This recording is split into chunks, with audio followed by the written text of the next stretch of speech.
Hello everyone, welcome back to another tutorial. In today's video, I'll show you how to use multiple WhatsApp accounts on one phone.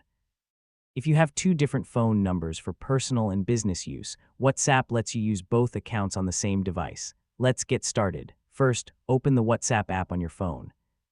Make sure you're using the latest version of WhatsApp so all the newest features are available.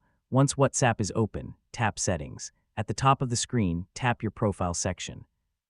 Here you'll see a small arrow or Add Account option next to your account. Tap it, then select Add Account. Now, enter your second phone number and tap Next.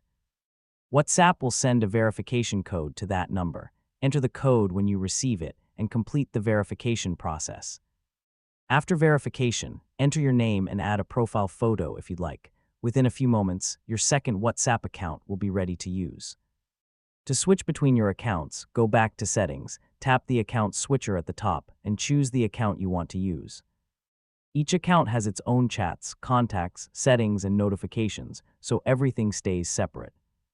If you don't see the Add Account option, your phone may support features like Dual Apps, App Clone, or Dual Messenger. You can enable one of these features in your phone settings and then sign in to your second WhatsApp account. And that's it. That's how you can use multiple WhatsApp accounts on one phone in 2026. I hope this guide was helpful. If you enjoyed this video, don't forget to like, share, and subscribe for more WhatsApp tutorials. Thanks for watching, and I'll see you in the next video.